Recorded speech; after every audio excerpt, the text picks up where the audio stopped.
గోవింద అనే ఒక్క నామంలో ఎంత శక్తి ఉందో తెలుసా? కలియుగంలో భగవంతుని చేరుకోవడానికి అత్యంత సులభమైన మార్గం నామస్మరణ అని మహర్షులు చెప్తారు.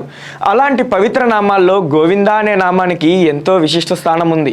పురాణాల ప్రకారం భక్తితో పలికిన గోవిందనామం మనసులోని భయాలను తొలగిస్తుంది, నిరాశను దూరం చేస్తుంది, ఆందోళనలకు ఉపశమనం కలిగిస్తుంది, భక్తిలో ముంచెత్తి దైవానికి మరింత దగ్గర చేస్తుంది. తిరుమల కొండపైకి వెళ్లే లక్షలాది మంది భక్తులు ప్రతి అడుగులో గోవిందా గోవిందా అని జపిస్తూ ముందుకు సాగుతారు.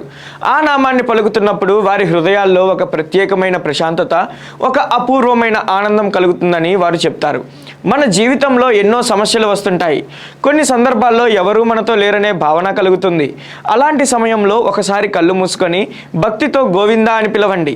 ఆ నామం మీలో ధైర్యాన్ని నింపుతుంది, భగవంతుడు మీతోనే ఉన్నాడనే విశ్వాసాన్ని కలిగిస్తుంది.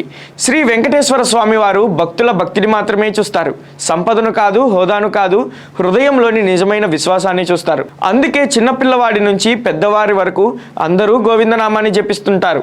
ఈ శనివారం ఉదయం లేదా సాయంత్రం కుటుంబ సభ్యులందరూ కలిసి కొద్ది నిమిషాల పాటు గోవిందా గోవిందా అని నామస్మరణ చేయండి.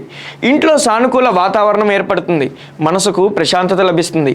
గుర్తుంచుకోండి, కష్టాల్లో ఉన్నప్పుడు గోవిందనామం ధైర్యాన్ని ఇస్తుంది, సంతోషంలో ఉన్నప్పుడు కృతజ్ఞతను నేర్పిస్తుంది. భక్తితో పలికిన ప్రతి గోవింద స్వామివారి చెవులకు చేరుతుంది. శ్రీనివాసుడి ఆశీస్సులు మీకు మీ కుటుంబానికి ఎల్లప్పుడూ ఉండాలని కోరుకుంటూ గోవిందనామం జపించేవారు కామెంట్లో గోవిందా అని రాయండి.